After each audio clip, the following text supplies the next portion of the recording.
అందరికీ నమస్కారం అండి. అందరూ ఎలా ఉన్నారు? మనం అందరం బాగుండాలని కోరుకుంటూ మన లైఫ్ టైల్స్కి స్వాగతం చెబుదాం. ఈరోజు మన కథ లేనివారి సాయం. గిరి రాజకొలువులో ఉద్యోగం చేస్తూ ఉన్నాడు. గిరి సమయస్ఫూర్తికి పెట్టింది పేరు. అందువల్లను ఎంతో నిజాయితీపరుడు కావటం వల్ల రాజకొలువులో అతడికి మంచి పేరుంది. రాజుగారి కోశాగారానికి సంబంధించిన పని చేస్తూ ఉంటాడు గిరి. అతడికి పైన 2 అధికారులు ఉన్నారు. ఒకడు డబ్బు లెక్క చూసేవాడు, ఇంకొకడు లెక్క రాసేవాడు. ఇద్దరికిద్దరు అవినీతిపరులే. కానీ గిరి చేరినప్పటి నుంచి వారి ఆటలు సాగటం లేదు. అందుకనే కాకుండా కోశాగారంలో తమ కంటే గిరికి ఎక్కువ పలుకుబడి ఉండటం కూడా వాళ్ళకి చాలా బాధగా ఉండేది. ఉన్నట్టుండి రాజధానిలో దొంగల బెడద ఎక్కువైంది. ప్రతిరోజు నగరంలో ఏదో ఒక ఇంట్లో దొంగతనం జరుగుతూనే ఉంది. ఇలాంటి పరిస్థితుల్లో పై అధికారులిద్దరూ గిరి మీద పగ తీర్చుకోవాలి అనుకున్నారు. ఒక అధికారి తను వసూలు చేసిన డబ్బంతా లెక్క చూసి 20,000 రూపాయలుందని అదంతా మూటగా కట్టి గిరికిచ్చి ఆ మూట కోశాధికారికి అందచేయమన్నాడు. కోశాగారం తాళాలు కోశాధికారి వద్దనే ఉంటాయి. ఆయన పక్కన లేకుండా కోశాగారంలో ఎవరికీ ప్రవేశం ఉండదు. సాధారణంగా సూర్యాస్తమయంలోగానే కోశాధికారి కోశాగారానికి తాళం వేసి ఇంటికి వెళ్ళిపోతాడు. గిరి డబ్బుల మూటను తీసుకునే సమయానికి ఇంకా సూర్యాస్తమయం కాలేదు. కానీ రెండో అధికారి తన పద్దుల్లో ఏదో తేడా వచ్చిందని లెక్కలు సరిచూడమని గిరికి పని అప్పగించాడు. గిరి ఆ పని పూర్తి చేసే సమయానికి బాగా చీకటి పడింది. చేసేది లేక గిరి ఆ మూట తీసుకుని ఇంటికి బయలుదేరాడు. గిరి వద్ద ఉన్న మూటను దొంగలు తప్పకుండా గమనిస్తారు. వీధిలో రక్షక భటులు కాపలా తిరుగుతూ ఉంటారు కాబట్టి పర్వాలేదు. కానీ రాత్రి గిరి ఇంట్లో తప్పకుండా దొంగలు పడతారు. డబ్బు పోతుంది. గిరి రాజుకు చెప్పుకుంటాడు. రాజు ధనాన్ని ఇంట్లో ఎందుకు పెట్టావని నిలదీస్తారు. గిరి మన పేరు చెబుతాడు. మనం గిరిని చీకటి పడేదాకా ఉంచేసినట్లుగా ఒప్పుకోము. గిరికి ఉద్యోగం ఊడుతుంది. జరిమానాతో పాటు జైలు శిక్ష కూడా పడుతుంది అని 2 అధికారులు ఒకరికొకరు చెప్పుకొని మురిసిపోయారు. గిరి భయంగానే ఇల్లు చేరుకున్నాడు. మూటను తమకున్న చెక్కపెట్టెలో దాచి తాళం వేశాడు. పరిస్థితి భార్యకు చెప్పి పదే హెచ్చరించాడు. చెక్కపెట్టి ఉన్న గదికి కూడా తాళం వేసి తను వేరే గదిలో పడుకున్నాడు.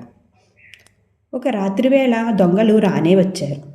ముందుగా గిరి పడుకున్న గది అంతా చప్పుడు లేకుండా వెతికారు. అక్కడేం డబ్బు లేదని తెలుసుకున్నారు. తర్వాత చెక్కపెట్టి ఉన్న గది తాళం బద్దలు కొట్టారు. అప్పుడే గిరికి మెలకువ వచ్చింది. అసలే బెంగతో కలత నిద్రలో ఉన్నాడేమో. మెలకువ రాగానే మత్తు విడిపోయింది. దొంగలు తాళం బద్దలు కొట్టారని తెలియగానే, ఒరే రంగన్న, ఓ సూరన్న, ఓ సుబ్బయ్య, ఓ పుల్లయ్య, అందరూ మెలకుగానే ఉన్నారు కదా. దొంగలు తాళం బద్దలు కొట్టేశారు. వాళ్ళిద్దరే. మీరు 4.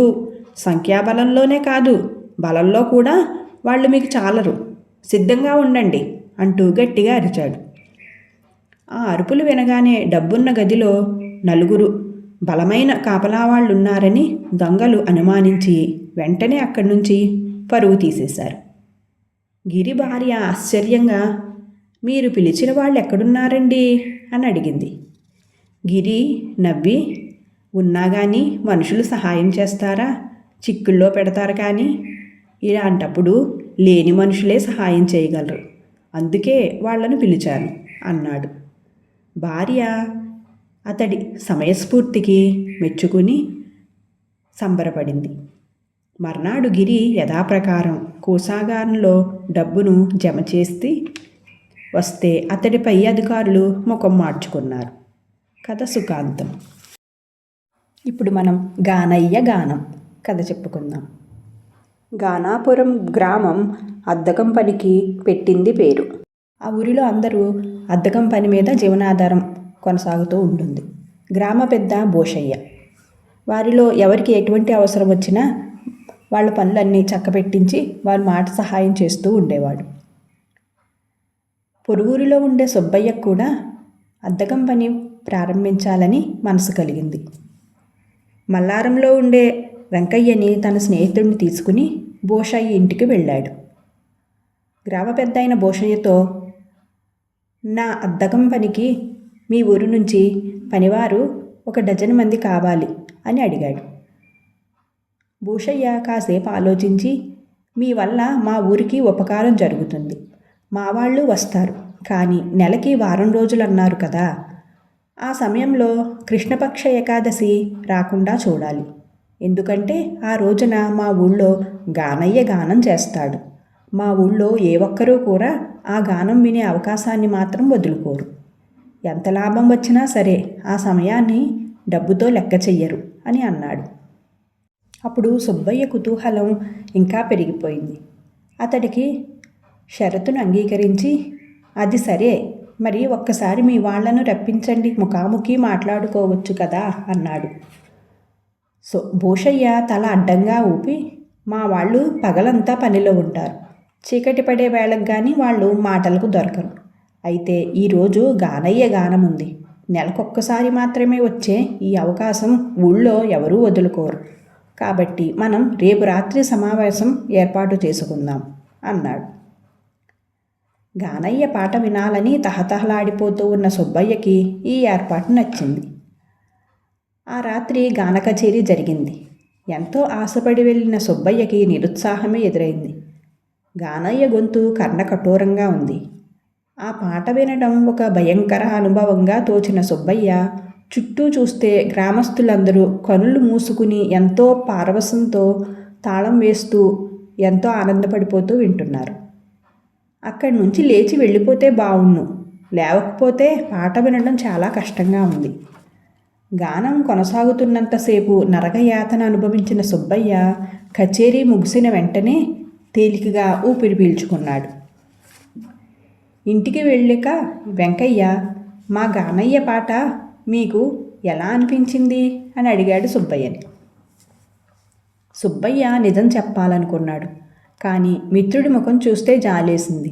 అతడు తన నుంచి మెప్పు ఆశిస్తున్నట్లుగా అర్థమయ్యి, ఈ ఊళ్ళో ఇంకా ఎవరైనా గాయకులున్నారా అని అడిగాడు. ఈ ఊరికే కాదు, చుట్టుపక్కల గ్రామాలకు కూడా గానయ్య ఒక్కడే గాయకుడు అన్నాడు వెంకయ్య. పోని ఈ ఊళ్ళో ఇంకెవరైనా ఏ పట్నం నుంచైనా వచ్చి ఎప్పుడైనా ఇక్కడ పాడారా అని అడిగాడు సుబ్బయ్య. లేదు, ఇక్కడి వారికి గానయ్య తప్ప ఇంకో గాయకుడు తెలియదు. అయినా నెలకి ఒక్కరోజు తప్ప వినటానికి మాకు సమయం చాలదు. గానయ్య పాట మాకిచ్చే తృప్తితో మేము మరింక ఏ గాయకుడి గురించి ఆలోచించవలసిన అవసరం లేకపోయింది కూడా అన్నాడు వెంకయ్య. అప్పటికి సుబ్బయ్యకి విషయం అర్థమైంది. గానాపురం గ్రామస్తులకు శ్రావ్యమైన పాట ఎలా ఉంటుందో తెలియదు. అందుకే గానయ్య పాటని వాళ్ళు మెచ్చుకుంటున్నారు. అయితే గానయ్యకి మాత్రం సంగీతాభిలాష ఎందుకు పుట్టిందో అన్నాడు. సుబ్బయ్య సందేహం విని, గానయ్య పాడితే గేదెలరిచినట్లుగా ఉండేదని ఆయన తాత తిట్టేవాడట. అందుకని పంతం వచ్చి దేవి ఉపాసనకు గానాన్నే సాధన చేశాడు. సాధనమున పనులు సమకూరుతాయనటానికి అనగ అనగ రాగ మతిశయిల్లుచునుండు అని యోగివేమన అననే అన్నాడు కదా అన్నాడు వెంకయ్య. గానయ్య గొంతు విన్నాక వేమన తప్పు చెప్పాడేమోనని సందేహం కలిగినా ఆ వేమనే తినగ తినగ వేము తీయగ నుండు అని కూడా అన్నాడని గుర్తుకు వచ్చిన సుబ్బయ్య, అవునులే, వేమన తప్పు చెప్పలేదు అన్నాడు. కథ సుఖాంతం. Thank you for watching guys. Friends, మన కథను లైక్ చేయండి. మీ సలహాలు సూచనలు కామెంట్ చేయండి. ఇలాంటి ఇంకా మరెన్నో మంచి కథల కోసం మన ఛానల్ని విజిట్ చేయండి. Thank you.